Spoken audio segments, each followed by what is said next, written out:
I don't know about you because your like thing is all the way down into your beard. It's quite humorous. Is that There, better? yeah, that's probably amazing. So, I'm Michael, I'm Jacob. and we're graced today with our current incumbent District Attorney, Brian Kunzi. Well, thank you very much, guys. So, it's campaign season, and people blame Brian for everything. It's blame Brian season. You know, everything is bad. I don't blame him for everything. He's not a BOCC member. Yeah. True. Like, he's just the person there to go after the people who have already allegedly committed the crime and then push it through. So Right. he's the one who's trying to get the gavel knocked on the side of the state so that way they can go to prison, jail, penitentiary, or Rehab. whatever rehab, etc. things of that nature. Well, So- but I also do go to the county commission meetings and try to keep them out of jail. Oh, That's a big part of your job. So that is part of my And job. the library. I think you've been doing a good job with that, and I think some of our listeners might want you to not do so good of a job on. All right. I've seen the Facebook post where they're like, yeah, we need a all new BOCC. So, Yeah. but that's not you. That's I'm not glad that you're doing the good legal standing of keeping them on the up and up rather than, yeah. So, as always, we'll start with, well, who the hell are you? Tell us a little bit about yourself, Brian. My name is Brian Kunzi. I'm actually have lived here since 1998. Okay. So, been here a while. Been here a while, and I'm actually I was born or I was raised in Hawthorne. Okay. So So, up north. up, little, up middle north a little bit, Mineral yeah. County. And yeah, Mineral County. That's where basically where I got my. That's where I was. I was moved there when I was 2 years old. Okay. So that's basically what my home is. So, effectively, you're a native Nevada. I really feel like I'm a native Nevadan. I was born in upstate New York, but they moved away when I was 2 You years won't hold old. that against you. Yeah. Hey, Hawthorne's he doesn't hold it yeah, against yeah. us. I mean, Hawthorne's a great place. It It's when I was there, it was a Navy base. Okay. It was actually the world's largest ammunition depot. And then, of course, when I grew up, it was during Vietnam, and it was Mhm. hugely active. Yeah. A lot of activity there. What I liked about it, it was a very conservative community. Okay. Even though it was 75% Democratic, it was kind of one of those weird. Back then, that's what Nevada Yeah, was. blue dog kind of thing. And but very, very conservative, and so that's where I got my start. And then I was able to get a ROTC scholarship. Oh, very nice. And so then I took that and I went to attended Indiana University, Okay. where I was. That's where I went to college. Okay. Home of the 2025 NCAA undefeated national champions. I have to put that plug in there. Go Hoosiers. Ouch. As a Notre Dame fan. Yeah. Ouch. Well, the ones we really don't like is Purdue, but that's I- okay. Fair enough. But so then after that, then I went to law school, and then after law school, then I had a 6-year commitment for the Army, Mm-hmm. and in their infinite wisdom, they moved me back to Indianapolis, of Okay. all places. So it was kind of interesting. So that's where I started. My legal career was there for a bit, Okay. and then came back to ultimately came back to Nevada. I think 89. Okay. And I was in Reno for a bit. And I've really done, quite a bit of different things. I was a Mineral County DA for one term, and Mm-hmm. I've also spent many years with the Attorney General's office, Okay. and did a lot of. So you were up at the state level doing the AG Yeah, office. I was I was in the Las Vegas office. Okay. But it covers the Right. whole state, because like most everything, when you're dealing with Clark County, that's where most of the It is business the is. state. It's 2/3 of the state. Right. Population-wise, yeah, it's but obviously, with what I was doing, that was where most of the work was. Okay. And then I somehow got talked into running for DA the first time, Right. I remember that. and loved it. I just think being a local DA is the best job you can possibly have. Okay. I just, to me, I get to solve problems. That's my job. And we got plenty of them. And we do, and again, it's just it is such a rewarding, fun job to do, and it's just something I enjoy.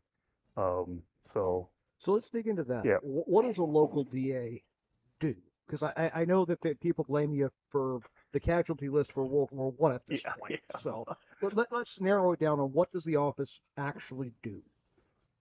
Well, I think the first thing that everything, and it's probably the most important thing I do, is really head up the criminal prosecutions. Okay. And obviously, we can't do anything without working closely with the sheriff's office. Absolutely. That Everything makes starts sense. with the sheriff's office. Then we get the reports from them, and it's sometimes a very trying process of what do we have? Mhm. Can we get a conviction? Mhm. Because I'm one of these that I have to be.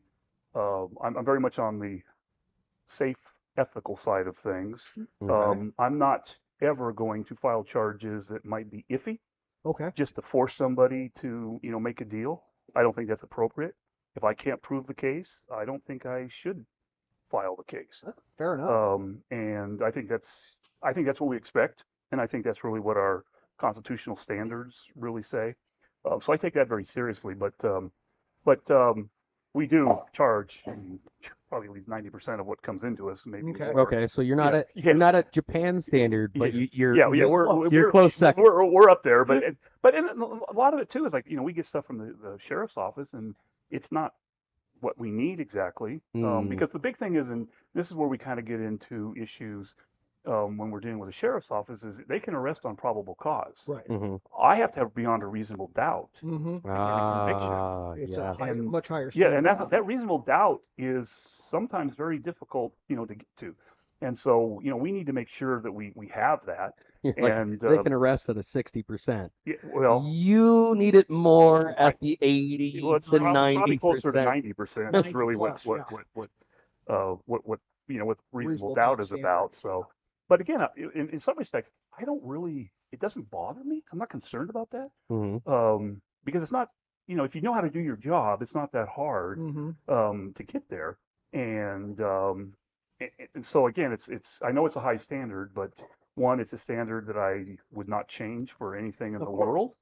world. This is what our country is basically based on. Mm-hmm. And and part of this is that in some respects, I have a lot of control, from a government standpoint, and you Okay. have to be leery of that. Mm-hmm. Mm. We don't want the government to just railroad over people, That makes sense. and you can't do that. And so I never take advantage of that. I don't tolerate any prosecutor who is playing games or doing things that they shouldn't be doing.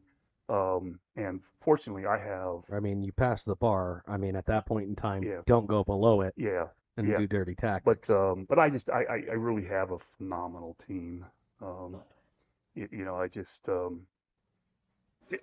and I'm fortunate because I have been around a while. But Mm-hmm. so when I came into office this time, I was left with really no criminal attorneys. It was Right. Really? it was decimated. After the Arabia years, we Yeah, got and those 4 years were abysmal. I'm being straight no, up, that's and that's being generous. well, and I think there's a reason why I won the election by 31 points. Mm-hmm. Okay, I didn't crawl in, No. and I take that very very seriously, to meet that standard. And but all the attorneys that came in with me, I never asked a one of them.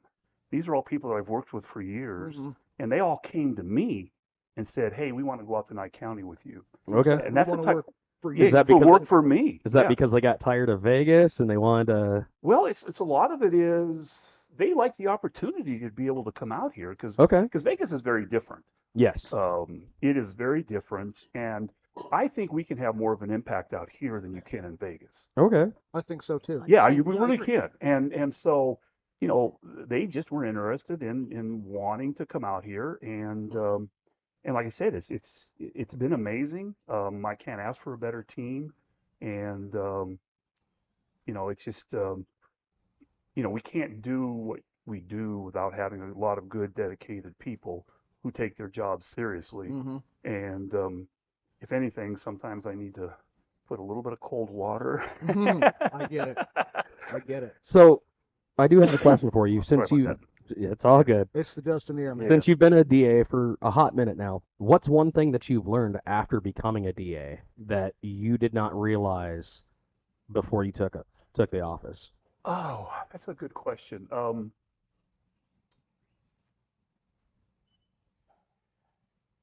I think, when I first came in as a DA, I didn't realize the complexity of the government side Mm. of things, Okay. because most of what I've done has been criminal, Right. Okay. and I've done probably over 40 criminal jury trials. Um, so, I've been in this arena Mhm. for a while. For a while, yeah.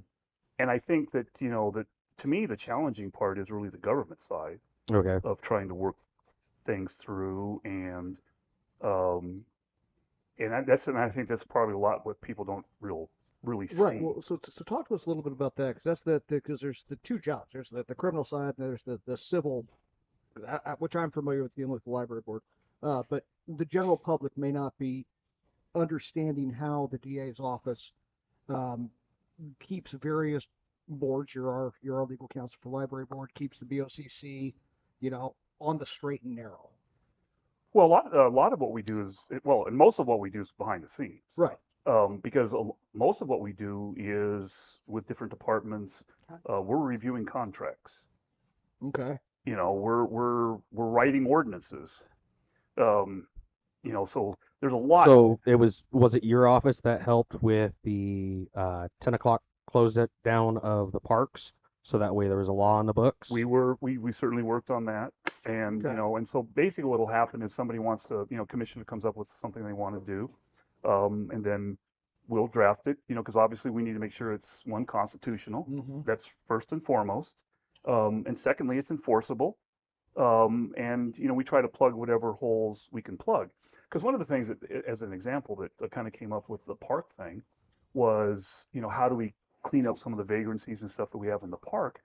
And originally they were, basically saying that, you can't be there for so long and then they're going to kick you out. Well, the problem is there's notice requirements. Mm-hmm. Okay. And so basically we were able to put in some provisions that basically said that, they would have to be given a warning to leave. Mm-hmm. And then if they don't leave, then we can arrest them. Okay. But this is an issue that is not uncommon anywhere. Yeah. Right. It's a Like I said, common issue. when I was up in Reno, I worked for the Reno City Attorneys when I was in law school and things like that.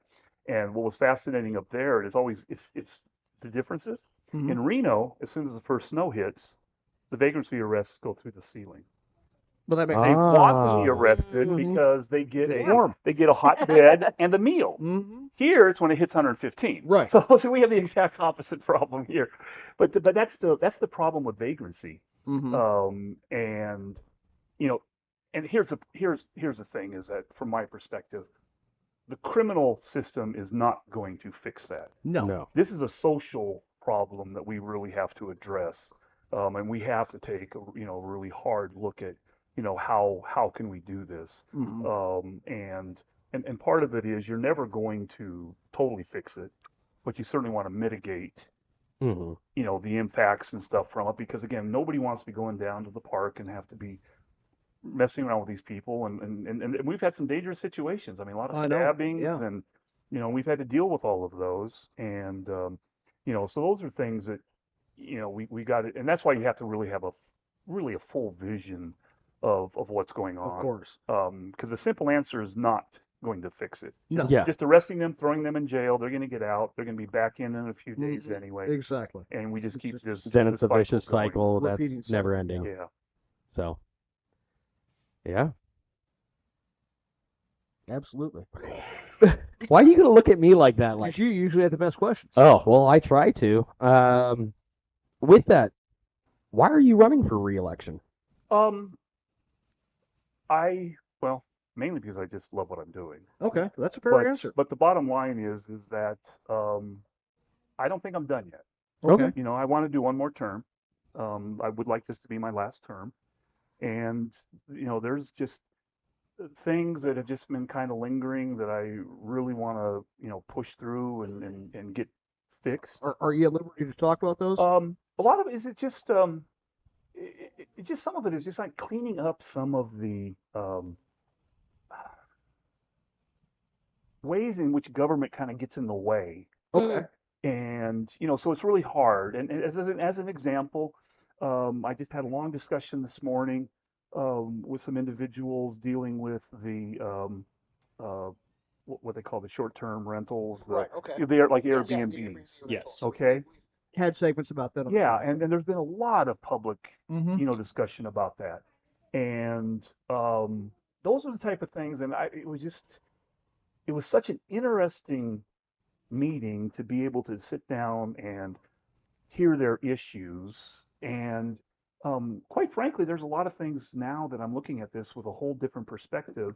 That we need to seriously clean up this ordinance. Mm-hmm. Yeah. Okay. This ordinance is seriously flawed, and I think there's a lot of ways I think that we can actually not be so intrusive from a government standpoint. Okay. Let the people do what they do, and still protect, to make sure that things aren't, nobody wants the wild pool parties at 2 Right. o'clock in the morning that's disturbing the entire neighborhood. Exactly. Those things, you can't let happen. The things that got initiated out in Vegas, which was causing a lot of people to complain Yeah. due to the factor of their next door Yeah. neighbor was renting out a house that was supposed to be for like 10 people, and they had 100 people plus. Exactly. Yeah. And those are things that, we have to be able to do those things.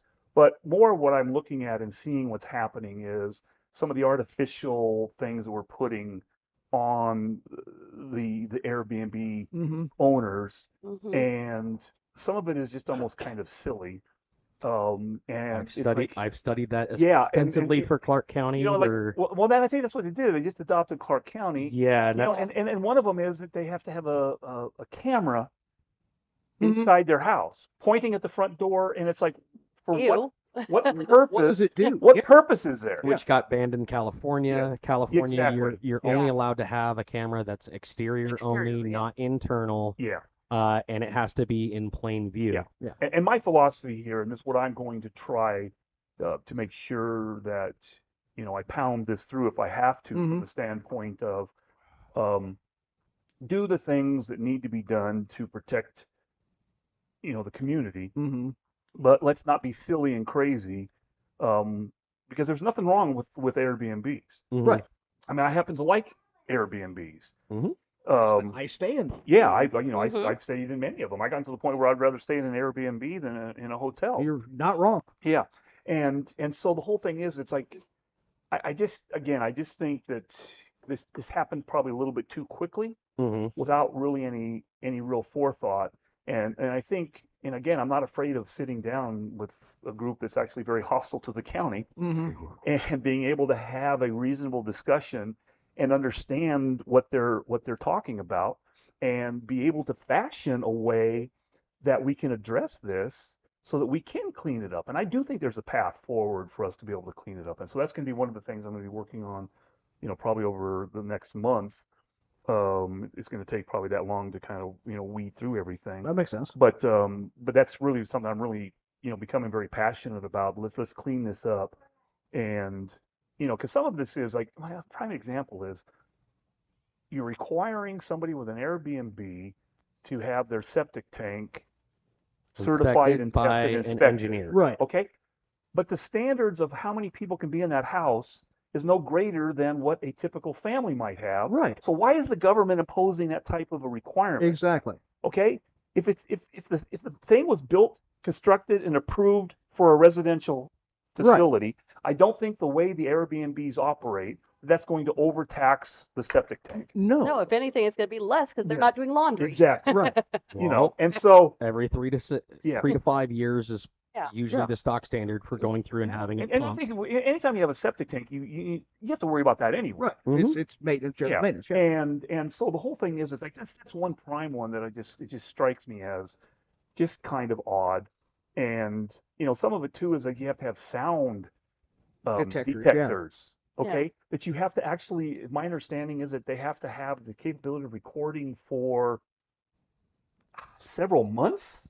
Right. Yeah. Okay, and what's the cost of that? And part of me is like, wait a minute, why are we having sound recordings to measure whether or not there's too much noise going on? Because the bottom line is you're going to find that out when the neighbors complain. We can call the cops. You know, and if the neighbors complain, then let's step in and basically say you Right. need to Take care of clean the up problem. your activities, Yep. right? And so again, I just want to approach this with a very common sense approach, That makes a lot of sense. and let's not just do things the way that other people have done it, because And screwed it up. well, yeah, because as you say, there's a lot of Well, there's a lot of constitutional questions being raised right now with the how people are, being forced to not be able to use their property. yep. Mm-hmm. And I will be at the forefront of basically attacking that and making sure that whatever this government does, whatever our county government does, that, I believe it can be constitutionally supported. Right Makes sense. now, Clark County is on pause right now That's because exactly of the right. higher court's decision. Yeah. So, And I don't think we need to go down that path. Yeah, Let's be enlightened and let's deal with it now and get this put in place. Yeah. So, Jeff. go ahead, Jeff. Speaking of like governing how people are living, a lot of people are now going mobile, digital nomads and whatnot, and they're actually living out of vans or trailers or whatever. I should say, especially the smaller motorhomes, cars. And a lot of places are now outlawing that where you cannot sleep in a vehicle anywhere in town. Do we currently have anything in the works like that, or what's your view of that? That one is that issue has several different avenues to it. Because the one thing that first and foremost, I think what is the government's responsibility is to ensure health and safety. And when you have people living in vehicles with no waste treatment, no potable water, you've got issues. And if someone's living in their car, where are they going? And those are things that you have to be careful with and have to be concerned with. But I'd say there's some kind of distinction now. If there's a car parked and there's so much stuff around it can't move, obviously that's not. It's a situation you're if I were to visit. Yeah. But if someone, just is there for a few days or a week or so, and they can go on to the next spot. But like so, a lot of places are actually making all of that illegal now. Yeah, and I think there's some looking at some of that type of stuff, in ordinances and those things we just have to look at. Because again, for me, the biggest issue is, and we have some that, I don't agree with, some of these personally. I can't say that they're illegal, but because we have a lot of snowbirds that come in here, Right. with their RVs. Mm-hmm. That's a whole other subject. Well, and but I know that they're sitting there saying no, you can't do that. But the reality of it is that I personally don't understand why that's an issue, because even I have a trailer. Mm-hmm. Okay, I go out camping. Yeah. I use it, and guess what I do? I come back and I dump it Right. in a lawful dump facility. Mm-hmm. Okay, so the whole thing is it's not like any of those vehicles they're just dumping into the ground. They have storage Mm-hmm. capacities, and guess what? They have four wheels and an engine that if they need to, Right. then what they're going to go dump their water and their sewer. Again, I personally don't care for that ordinance because I think there's ways that you can look at it. That's one of those things that it's hard for me to say that it's blatantly illegal. And that's where I kind of have to keep myself in when I'm acting Right. as DA. That because you can certainly make an argument that there's a risk for health and safety issues. Does the government have the legal right to be able to manage that? Yes, they do. Are they doing it in the proper way? I think that's where I think it really should be open for But debate. that's it. How big of a hammer and how restrictive? Exactly right. Exactly right. And that's where I try to play the biggest role, is making sure that whatever hammer we're using is the right size, and that and not going overboard, which is why I guess say with the Airbnbs, I'm beginning to develop some concerns about what I'm seeing in that ordinance and listening to the practicalities of it. Is copy and paste from some big city earlier on. I don't. We did that with zoning also, and it's just what we did is not applicable to this valley. I think unfortunately that's the BOCC and not Brian's fault. His lap, and they're like, make this legal. Let's blame the right people, Jeff. And particularly when you talk about when you talk about the zoning, that predated even my first term as DA. Right. So Your early speeches, I'm even having them recorded. Anyway. Yeah. So good, Jeff. So I want to throw one last thing out before I let you go, Brian. I know you faced some very high profiles in your term, this last term. Cathedral Canyon, Park, various things like that. And this is just a personal curiosity. Are we seeing more high profile cases at the office?